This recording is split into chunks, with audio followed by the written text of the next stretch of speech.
Señor, tú eres el autor y consumador de nuestra fe. En ti está depositada nuestra confianza, Señor. Tú eres nuestra salvación, nuestro Dios, en ti confiamos.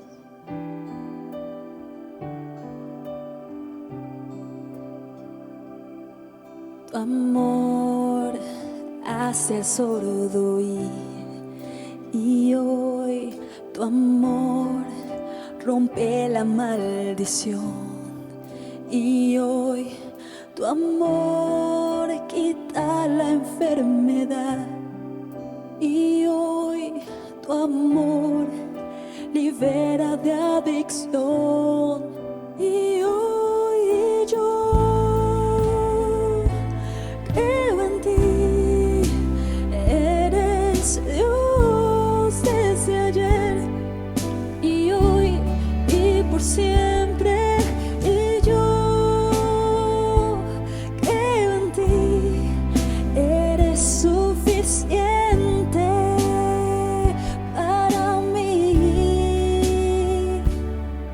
Tu amor sana el corazón y hoy tu amor me hace perdonar.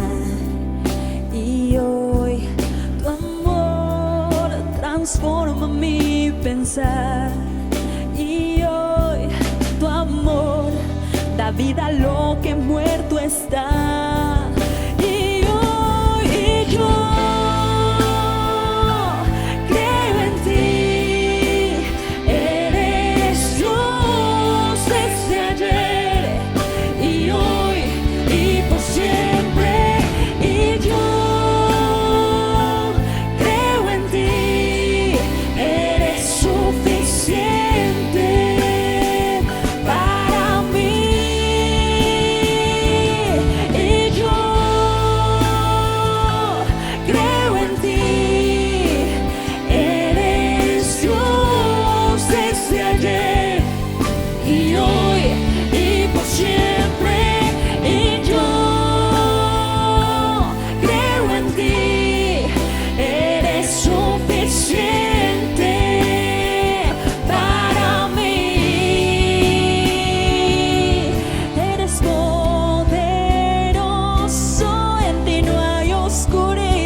Dios desde ayer y hoy y por siempre. Y yo creo en ti, eres suficiente.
Gracias, hermana. Vamos a Efesios 6. Vamos a continuar en esta noche con el estudio de Efesios, y el día de hoy vamos a hablar de algo que a todos nos gusta, y es el trabajo. ¿A cuántos de ustedes les gusta trabajar?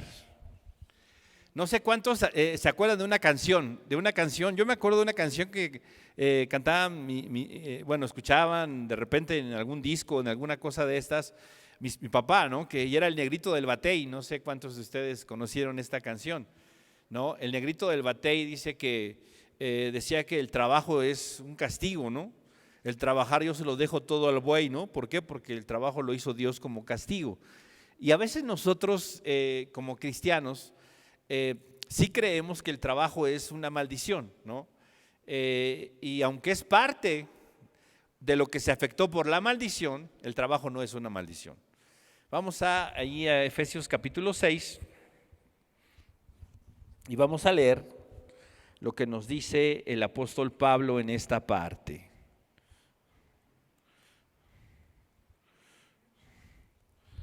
Efesios 6, verso 5. Dice: siervos, obedeced a vuestros amos terrenales con temor y temblor, con sencillez de vuestro corazón, como a Cristo, no sirviendo al ojo, como los que quieren agradar a los hombres, sino como siervos de Cristo, de corazón, haciendo la voluntad de Dios. Hay algo aquí que el apóstol Pablo quiere que nosotros tengamos muy, muy claro. Y eso es lo que tiene que ver precisamente con este asunto. En el tiempo en el cual el apóstol está escribiendo, hay una situación o una realidad que se vive. Y esa realidad es la esclavitud, ¿sí? Sabemos nosotros que en el primer siglo la esclavitud todavía era una realidad. Si bien es cierto, podemos hablar de atrocidades respecto a la esclavitud, ¿sí? Maltratos y cosas extraordinariamente crueles que nos narra la historia, donde se sabe de esclavos que fueron crucificados por echar a perder un adorno, que fueron asesinados, ahogados por romper algo en casa y cosas como esas, que les fueron quemadas las manos, que fueron ellos y sus familias asesinados por pequeñeces, que hoy podríamos nosotros decir eso. Así, de esa manera podríamos nosotros hablar también de otra esfera de la esclavitud, que para muchos fue no solamente algo no tan malo, sino fue algo que les permitió prosperar a diferentes familias, diferentes personas que fueron esclavizadas en circunstancias diferentes. Recordemos que el Imperio Romano fue conquistando diferentes naciones, diferentes pueblos, y en medio de todos estos pueblos encontraron personas estudiadas, doctas, intelectuales, personas que no necesariamente llevaban a cabo trabajos duros, difíciles, degradantes, ¿no? Hay dos caras de la moneda en la esclavitud. Sin embargo, nosotros tenemos que reconocer que definitivamente la esclavitud no es algo que la Biblia apruebe. Algunos dicen, pero tampoco la condena. Mira, no la condena de una manera enérgica. ¿Por qué? Porque definitivamente no podemos nosotros pensar que el objetivo de la Biblia es hablar y condenar todo lo socialmente incorrecto, ¿no? Todo lo humanamente incorrecto. No, el propósito de la Escritura es hablar del mensaje del Evangelio y que éste pueda transformar la realidad del mundo. Podemos nosotros decir que la predicación del Evangelio fue un elemento importante para la abolición de la esclavitud. 100% lo podemos decir.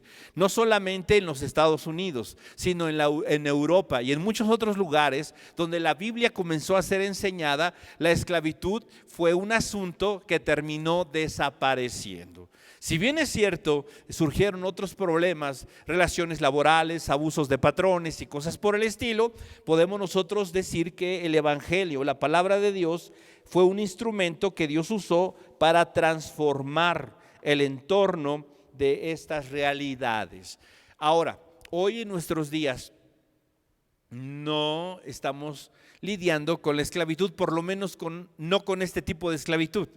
Sí, quizá podemos estar lidiando con otras realidades, circunstancias, pero definitivamente hay principios que aquí la Escritura nos enseña que para nosotros son importantes en cualquier esfera que nosotros nos movamos, en donde tengamos nosotros un jefe, en donde nosotros hoy tengamos alguien que está en autoridad por encima de nosotros. Esto es importante. ¿Por qué? Porque de una manera muy real, ¿sí? Esta ética, ¿sí? Lo que la historia llama la ética calvinista del trabajo o la ética protestante del trabajo transformó países enteros, sobre todo en la Europa, en el tiempo de la Reforma. Podemos nosotros mirar cómo los países que abrazaron la Reforma y abrazaron la ética protestante o calvinista del trabajo fueron los países que se enfilaron a lo que se conoce como la revolución industrial.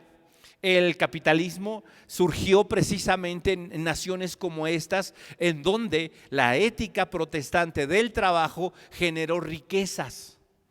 Parece algo tan sencillo, pero de verdad es, si tú en algún momento en la escuela estudiaste algo de sociología y algo de estas cosas, vas a mirar cómo búscalo, googléalo. ¿Sí? Ética protestante del trabajo, de qué manera contribuyó al capitalismo, contribuyó al avance de la sociedad. Te vas a dar cuenta que es algo verdaderamente importante. Antes de que sucediera esto, antes de que la reforma surgiera, antes de que las naciones, las personas leyeran la Biblia, encontraran en la Escritura la guía para cómo trabajar, cómo vivir, ¿sí? La cultura era del despilfarro, era de la no preocuparme por lo que vendrá. Simple y sencillamente, llega el Señor, llega el Evangelio, empieza a enseñar una ética diferente, una manera de trabajar distinta, de una manera eficaz, honrando a los amos, honrando a los patrones y a no despilfarrar, sino a ahorrar y a cuidar el dinero, a ser buenos administradores de lo que Dios da. Y entonces se ve la necesidad, bueno, ¿de dónde voy a guardar ese dinero? Y es una cadenita tan simple, tan sencilla, pero que generó precisamente un resultado importante en muchas naciones. Entonces, esta realidad o esta verdad es algo que nosotros como cristianos, aún hoy en nuestros días, necesitamos ver, necesitamos conocer, pero sobre todo vivir. ¿Por qué? Porque el pensamiento y la idea de Dios sigue siendo la misma para todos y cada uno de nosotros. Bien. Entonces, dice así el texto, nuevamente: siervos, obedeced a vuestros amos terrenales con temor y temblor, con sencillez de vuestro corazón, como a Cristo. Mira, aquí hay un elemento importante con respecto a las relaciones empleado, empleador, jefe, subordinado y todas estas cosas. ¿Sí? Como a Cristo. Hay una idea, ¿sí?, que es importante antes de continuar en este contexto, que nosotros debemos de recordar. Mencioné hace un momento el asunto del Negrito del Batey por el hecho de que pues, es una canción que representa una cultura, ¿sí? Si bien es cierto es centroamericana la cultura que representa primordialmente, porque el autor, si no me equivoco, es de aquella región. ¿Sí? Creo que representa mucho del pensamiento también latinoamericano, ¿sí? El trabajo es una maldición, ¿no? Si Adán no se hubiera equivocado, no estaríamos nosotros sudando, no estaríamos nosotros padeciendo, lo vemos como una consecuencia. La realidad es que no es así. Vamos a mirar, vamos rápido al libro de Génesis y vamos a ver por lo menos en 2 libros del Antiguo Testamento, 3 tal vez, ¿cuál es la perspectiva, ¿sí?, que Dios ha trazado a través del tiempo precisamente con respecto al trabajo? Génesis capítulo 2, vamos primero ahí.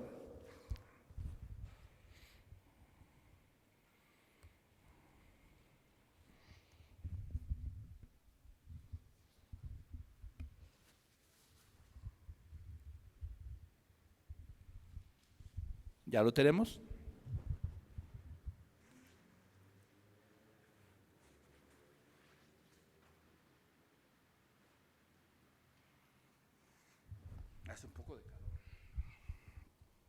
Bien, Génesis capítulo 2. Aquí, en este pasaje,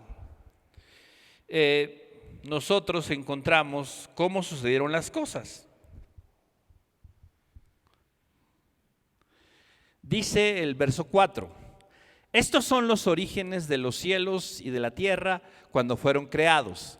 El día que Jehová Dios hizo la tierra y los cielos y toda planta del campo antes que fuese la tierra, y toda hierba del campo antes que naciese, porque Jehová Dios aún no había hecho llover sobre la tierra, ni había hombre para que labrase la tierra. Fíjense cómo comienza este pasaje. ¿Qué dice que Dios estaba haciendo antes de todas las cosas? Antes de que hubiera cualquier cosa sobre la tierra, antes de que hubiese hombre sobre la tierra. ¿Qué hacía Dios?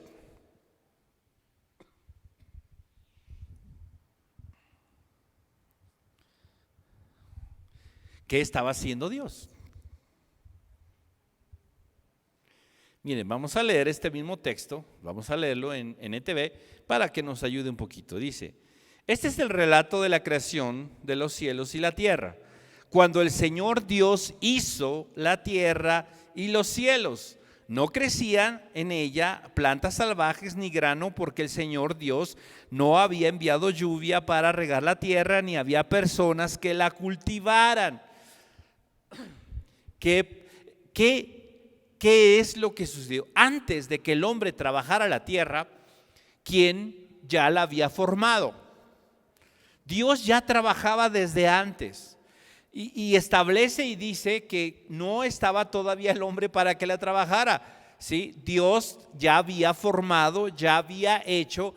Dios no comenzó a crear, no comenzó su trabajo después y pasó siglos y una eternidad de ocioso hasta que se le ocurrió crear al hombre, ¿no? Crear la tierra, formar la tierra. Él desde la eternidad ha trabajado. Una de las características, una de las cosas que nosotros miramos en Dios es esa. Jesús dijo: mi Padre aún trabaja y yo trabajo y he venido a hacer la obra de mi Padre.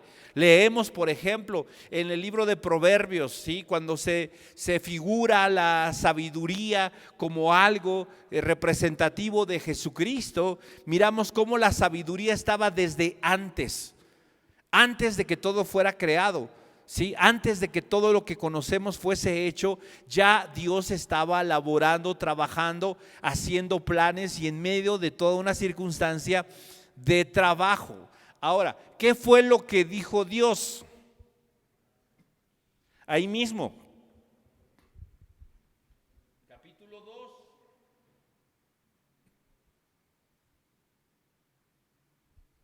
Dice el verso 15: el Señor Dios puso al hombre en el jardín de Edén para que se ocupara de él y lo custodiara. Pero el Señor Dios le advirtió: puedes comer libremente del fruto de cualquier árbol del huerto, excepto del árbol del conocimiento del bien y del mal. El Señor, sí, lo puso ahí para trabajar. Ahora, ¿qué fue lo que dijo el Señor antes de todo esto? Dijo: hagamos al hombre a nuestra imagen y a nuestra semejanza. Nosotros fuimos creados a imagen y semejanza de Dios. ¿Estamos en lo correcto? ¿Estamos de acuerdo? Ahora, si nosotros, esa imagen y semejanza no solo se refiere a una representación, a una cuestión de ser más o menos parecidos, más o menos iguales. Cuando Dios pensó en crearnos a su imagen y semejanza, pensó en que nosotros fuésemos su reflejo aquí en la tierra. Pensó que fuésemos los encargados de manifestar lo que Él es, lo que Él era, sus atributos, sus características, sus cualidades aquí en la tierra. Esa era su idea. Ahora, si el Señor era alguien que trabajaba, ¿tú crees que se le escapó de la mente que el hombre trabajara? No, para nada. ¿Para qué lo puso en el huerto del Edén? Para que se sentara ahí, tomara su coco, su piña colada y disfrutara del paisaje tan maravilloso. No. ¿qué fue lo primero que le puso a hacer Dios al hombre? Le trajo a todos los animales de la tierra y para que les pusiera nombre. ¿Se acuerdan? Llegando a la tierra, ¿a qué lo puso? A trabajar.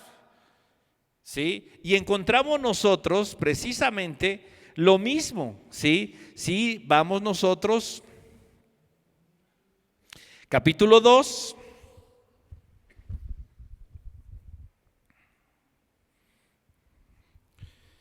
Dice, verso 21. Entonces el Señor Dios hizo que el hombre cayera en un profundo sueño.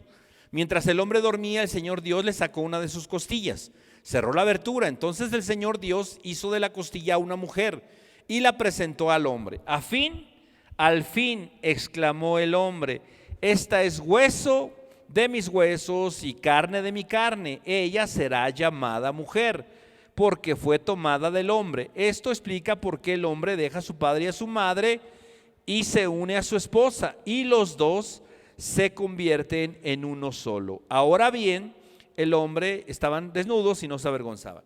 Ok, aquí están ya los dos, ¿sí? Ya están los dos, ya están aquí de una u otra manera siendo parte de la creación de Dios. Pero fíjense, vamos a ver lo que les dijo, pero en el capítulo 1, verso 27. Así que Dios creó a los seres humanos. Esta es la parte explicativa de lo que ya leímos en el capítulo 2. Así que Dios creó a los seres humanos a su propia imagen. A la imagen de Dios los creó, hombre y mujer los creó. Luego Dios los bendijo con las siguientes palabras: sean fructíferos y multiplíquense. Llenen la tierra y gobiernen sobre ella. Reinen sobre los peces del mar, las aves del cielo y todos los animales que corren por el suelo. Y esto es lo que Dios les encargó. Fíjense en esta expresión: sean fructíferos y multiplíquense. ¿Cuál de las dos palabras crees tú que tiene que ver con tener muchos hijos? ¿Cuál de las dos? Multiplicaos, ¿no? ¿Y la otra? La otra tiene que ver con hacer producir algo. Es como aquella expresión en donde se busca hacer prosperar algo. Tú le entregas a un panadero harina, levadura, huevo, azúcar tal vez y algunos otros ingredientes, colorantes y cosas así. ¿Qué te puede entregar? ¿Qué te puede regresar?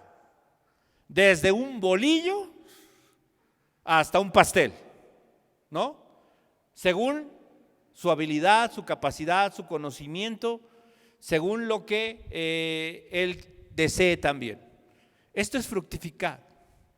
Hacer producir, hacer prosperar, transformar algo para bien.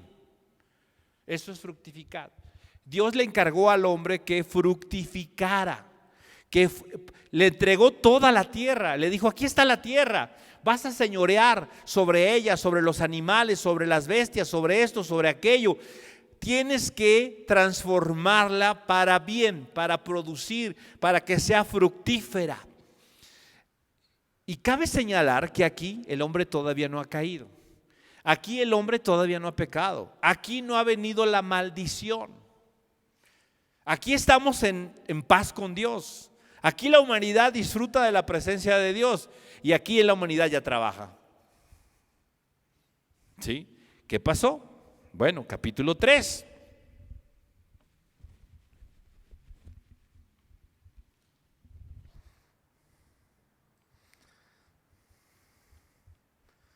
Viene la caída del hombre, el pecado original, ¿sí? Y entonces viene toda esta plática: ¿dónde estás? Aquí estoy, es que estoy desnudo. ¿Quién te dijo que estabas desnudo? Bueno, pues es que comí, la mujer que me diste, no, ¿por qué no ¿por qué me la di? Bueno, viene toda una serie de conflictos. Y entonces, ¿qué sucede? Verso 14, capítulo 3. Entonces el Señor dijo a la serpiente: por lo que has hecho eres maldita, más que todos los animales, tanto domésticos como salvajes, andarás sobre tu vientre, arrastrándote por el polvo durante toda tu vida. Y pondré hostilidad entre tú y la mujer, entre tu descendencia y la descendencia de ella. Su descendiente te golpeará la cabeza y tú le golpearás en el talón. Luego le dijo a la mujer: haré más agudo el dolor de tu embarazo, y con dolor darás a luz, y desearás controlar a tu marido, pero él gobernará sobre ti. Y al hombre le dijo: dado que hiciste caso a tu esposa y comiste del fruto del árbol de que te ordené que no comieras, la tierra es maldita por tu culpa. Toda tu vida lucharás para poder vivir de ella. Te producirá espinos y cardos, aunque comerás de sus granos. Con el sudor de tu frente obtendrás alimento para comer, hasta que vuelvas a la tierra, de la que fuiste tomado, pues fuiste hecho polvo y al polvo volverás. ¿Qué es lo que hace el pecado? El pecado trastorna todo, cambia todo.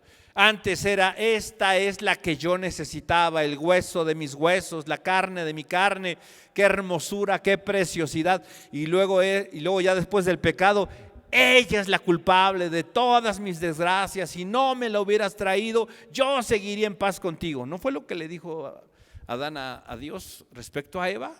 Todo lo trastornó el pecado. Después, el trabajo era una bendición, era algo hermoso, algo para disfrutar. Y ahora, después de la caída del pecado, de la caída en pecado, el trabajo ya no es algo agradable. Ya no se da, ya no solamente es aventar la semillita, no, y crece, no, ahora hay que limpiar, hay que quitar los espinos, los cardos, hay que regar, hay que hacer esto, hay que hacer aquello. Se resiste la creación para que produzca el fruto, con el sudor de tu frente. Ahora, aquí hay una cosa que nosotros no podemos perder de vista. Dice el 19: con el sudor, dice, de tu rostro comerás el pan. ¿Hasta cuándo? Hasta que te mueras. ¿Cuándo se acaba de trabajar? Pues hasta que nos morimos, ¿sí? Esta es una realidad. Ahora, el trabajo, ¿cuándo se vuelve fácil? ¿Cuándo se vuelve fácil? Aparentemente, nunca. Y repito, aparentemente. Vamos a Eclesiastés, capítulo 1.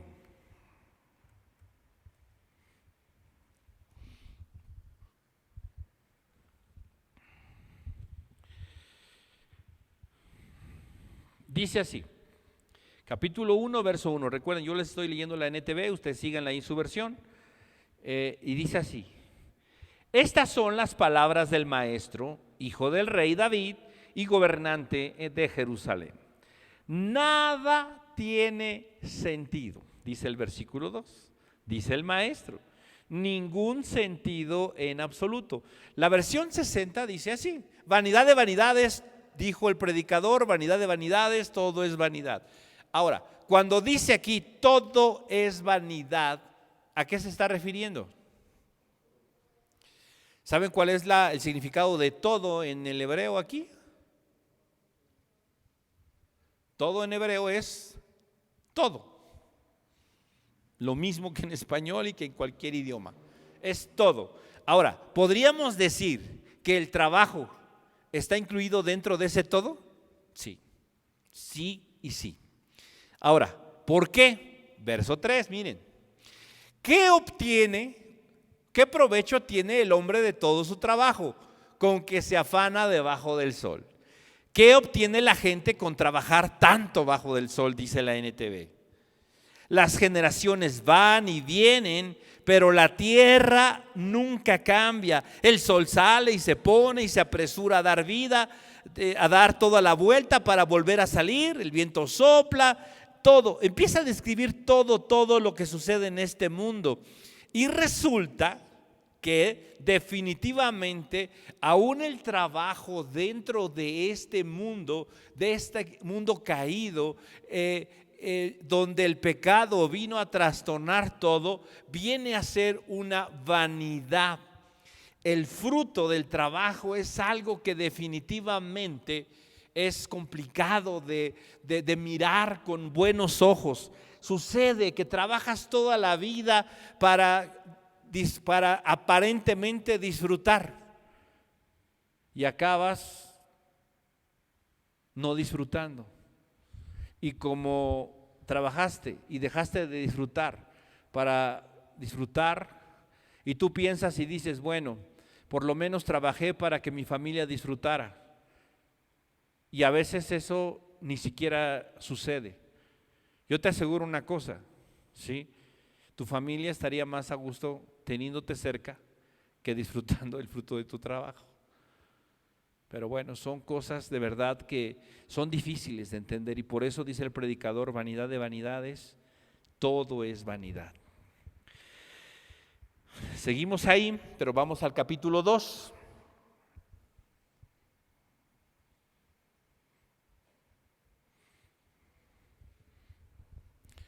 Verso 17.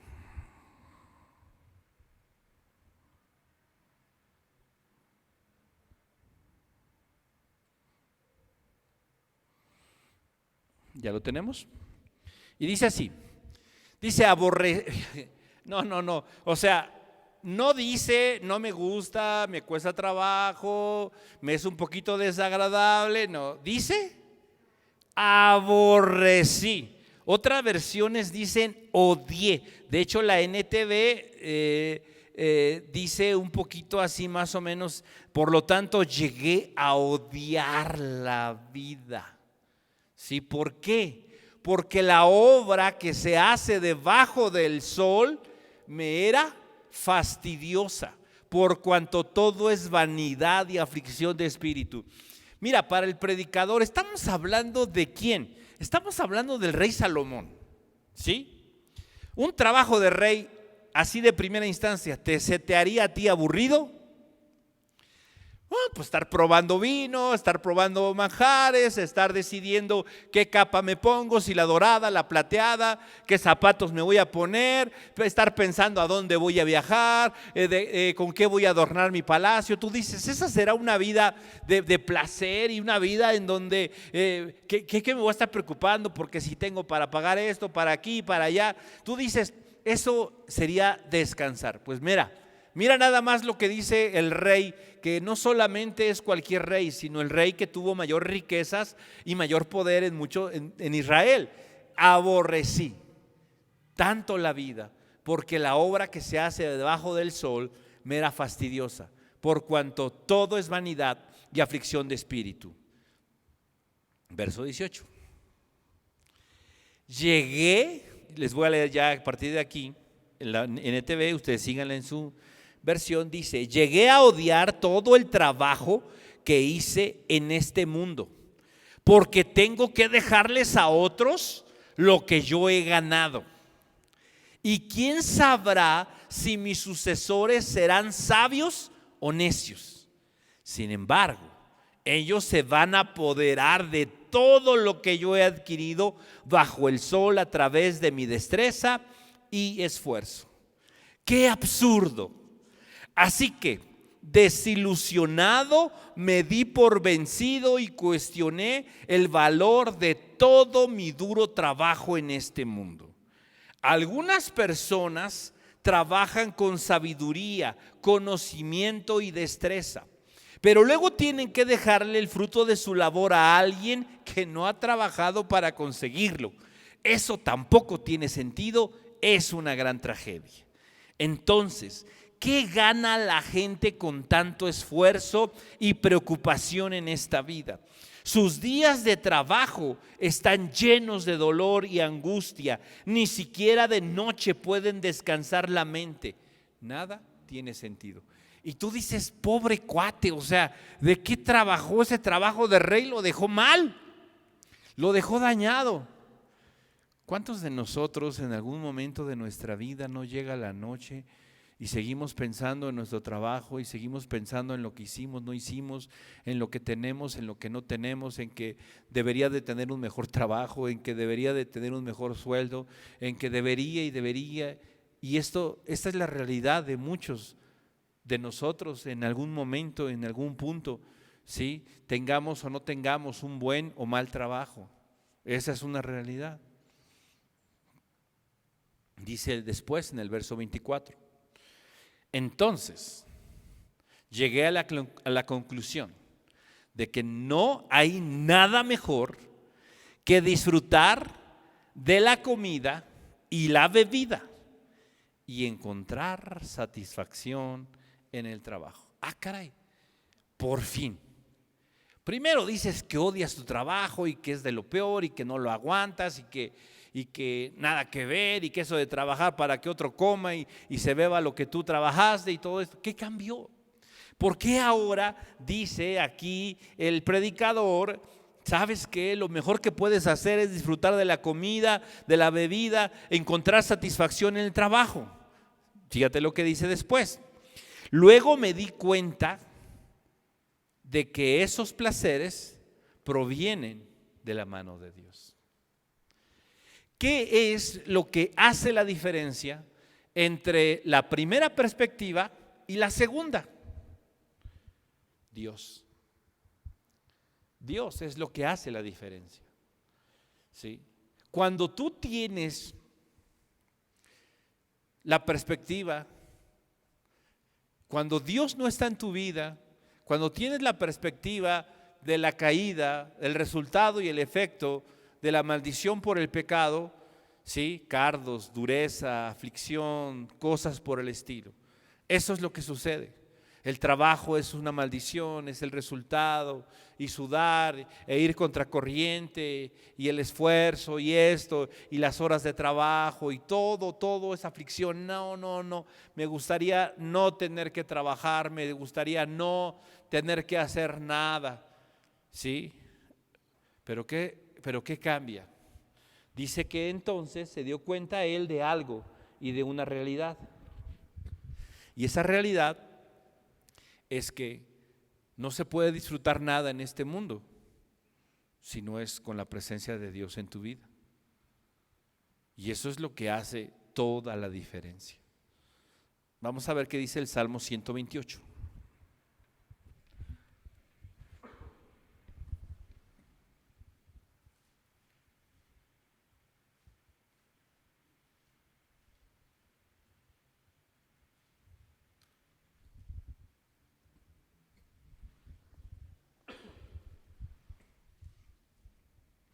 Verso 1. Fíjate cómo comienza. Dice, esta palabra bienaventurado. ¿Sabes qué significa bienaventurado? Dichoso. ¿Qué más significa bienaventurado? Bendecido. ¿Qué más? Dicen algunos muy feliz. Algunos dicen 3 veces feliz. No sé exactamente de dónde lo sacaron, pero así dicen. Bienaventurado, ¿sí? Bienaventurado todo aquel que teme a Jehová, que anda en sus caminos. Verso 2. Cuando comieres el trabajo de tus manos, bienaventurado serás y te irá bien. Les voy a leer la NTV aquí. Dice, qué feliz es el que teme al Señor, todo el que sigue sus caminos. Gozarás del fruto de tu trabajo. Qué feliz y próspero serás. Tu esposa será como una vid fructífera, floreciente en el hogar. Tus hijos serán como vigorosos retoños de olivo alrededor de tu mesa. Esa es la bendición del Señor para los que le temen. Y entonces, fíjate cómo, ¿sí? El temor de Dios el conocer a Dios, la presencia de Dios en tu vida es la que hace una diferencia completa y total en cómo ves las cosas, ¿sí? En cómo ves las cosas, en cómo percibes las cosas, ¿sí? Y además de todo, dice la Escritura, el fruto de tu trabajo con la perspectiva de Dios hace una diferencia completamente opuesta a la que tenías antes. Y esa es la realidad de lo que nosotros necesitamos mirar. No podemos nosotros hablar del trabajo, ¿sí?, de nuestra responsabilidad laboral, sin pensar que eso es una bendición de Dios y es el diseño de Dios para nosotros mientras estemos aquí en la tierra. No perdamos de vista eso. Es el diseño de Dios para todos nosotros que trabajemos. Está muy chiquito, pues entre más chiquito, mejor, porque se va a acostumbrar más rápido y le va a hallar el gusto más rápido, ¿sí? Yo a veces cuando mi papá, yo tenía 9 años, 8 años, no recuerdo exactamente, nos ponía a hacer cosas a mi hermano y a mí. Yo decía, pero si puede pagar para que alguien lo haga, ¿por qué quiere que lo haga yo? No era el asunto. No era el asunto de ahorrarse unos pesos, porque nunca se ahorró unos pesos, le salimos más caros. Sin embargo, era el asunto de trabajar. Recuerdo cuando niño me mandaban a trabajar a un taller de bicicletas que era de un tío, ¿sí? Y todo el día, o gran parte del día, lijando cuadros de bicicleta, acababa uno con las manos mal. Y yo hoy podría decir explotación infantil y quejarme ante el DIF o hacer algo, ¿no? En aquel tiempo no había esas cosas, había que trabajar. Cuando llegaba mi tía con la comida, porque el dueño del taller era mi tío, y aún así, híjole, nunca me había gustado la comida de mi tía. Pero en esos días, cómo la disfrutaba. Y sabes qué, aquí el libro de los Salmos tiene toda la razón. Disfrutas lo que comes. ¿Por qué? Porque trabajaste. Y sabes qué, ese es el diseño de Dios.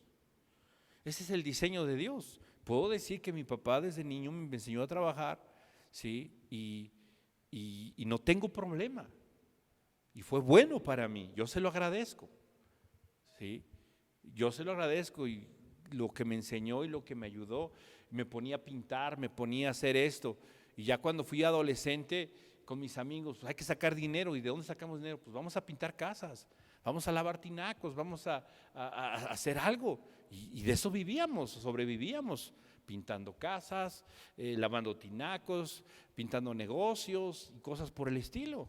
Y eso fue bueno para nosotros, fue bueno para mi vida. Entonces, pero hay una diferencia, ¿sí? Y hay una cosa importante, tenemos que enseñar a nuestros hijos y nosotros tenemos que tener esa idea de que debemos trabajar, ¿sí? ¿Cuándo vamos a dejar de trabajar? Cuando el Señor nos llame a su presencia, ¿sí? En casa mis hijas tienen que hacer algunas tareas, algunas labores, ¿sí? A mi hija la grande le dije, cuando tú tengas 17 años, tienes que ganar tu dinero. Eso se lo dije cuando tenía creo que 13 años. Si a los 17 años tú no estás generando dinero, te voy a buscar un trabajo.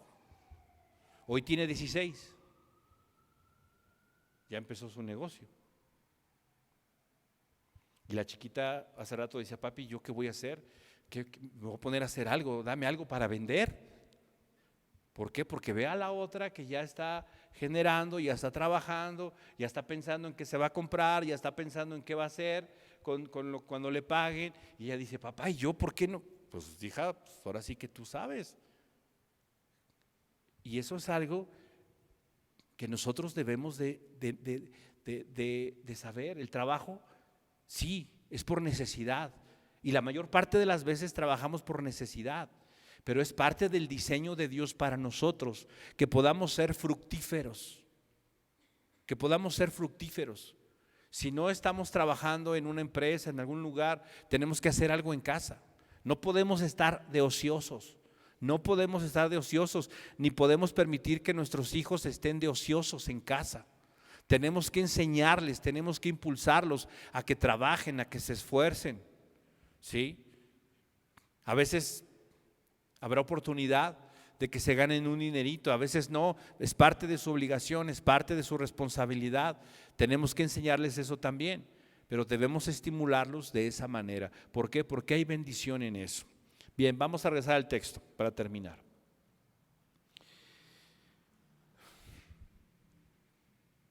Estamos en Efesios 6.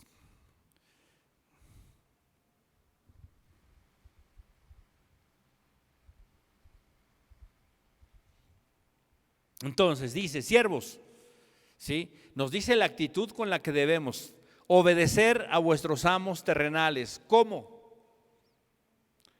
¿Cómo dice? Con temor y temblor. ¿Qué significa esto? ¿Significa que le debo tener miedo a mi jefe? ¿Que le debo tener miedo a mi patrón? ¿O a qué se refiere ese temor y temblor?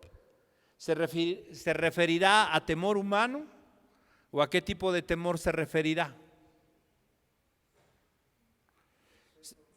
¿Perdón? Exacto, al temor a Dios. Cuando leemos nosotros esa expresión temor y temblor, ¿sí? es una expresión que hace alusión al temor a Dios. ¿Se acuerdan lo que leímos en el Salmo 128? El que teme disfrutará de su trabajo. El que teme será bendecido. El que tiene temor de Dios tendrá satisfacción en todas las cosas. Entonces, aquí Pablo nos dice y nos recuerda lo que ya nos dijo el salmista. Mi trabajo y mi obediencia tiene que ser con temor y temblor, es decir, con el temor hacia Dios. Ahora, ¿yo por qué voy a obedecer? ¿Porque mi jefe es bueno, es agradable? No, según 1 de Pedro capítulo 2 nos dice, siervos, obedeced a vuestros amos, aun los que son malos. Y no dice si es bueno, si es agradable, si me trata bien, si me da permisos, si considera mi situación. No dice nada de eso. Nos habla a nosotros que tengamos la perspectiva hacia Dios. No importa cómo es Él, lo que importa es que tú obedezcas con temor y temblor, por temor, por reverencia, por respeto a Dios. Ahora, dentro de ese esquema, definitivamente, ¿sí? Yo tengo que obedecer de la misma manera en que los hijos se someten a los padres y la esposa se somete a su marido en el Señor. Yo no puedo tampoco obedecer a mis empleadores, a mi jefe, a las personas que están en autoridad sobre mí, si ellos me piden que yo cometa alguna falta. Si esto me lleva a ofender a Dios, Dios me exime de la responsabilidad de obedecer. Por eso dice con temor y temblor. Ahora, con sencillez de nuestro corazón, como a Cristo, ¿sí? No podemos nosotros, en un sentido diferente, en un sentido distinto, ¿sí? Hacerlo. Esta palabra sencillez de corazón, si leemos la NTV nos va a dar un poquito más de luz. Dice, sírvalos con sinceridad. Y esto es muy importante. Cuando nosotros hacemos las cosas con sinceridad, lo hacemos, nos vea o no nos vea. Lo hacemos con un buen corazón, no por interés, no por conveniencia, sino definitivamente, sí, sabiendo que Dios nos ve. ¿Cómo servimos a Cristo? Dime una cosa, ¿yo a Cristo lo puedo engañar? ¿Le puedo mentir? ¿Puedo yo? No. Pues sabe una cosa, que de la misma manera tenemos que servir a nuestros amos, a nuestros jefes, a nuestros empleadores. ¿Por qué razón? Porque de la misma manera debemos de recordar que Cristo nos ve, Él nos ve. Tiene que haber sinceridad, no tiene que haber en primera instancia el deseo, le voy a hacer la barba, voy a hacerle esto, me cae regordo, pero ni modo, tengo que hacerle la barba para caerle bien y que me aumente y que me considere y que esto. No, con sinceridad, con un buen corazón.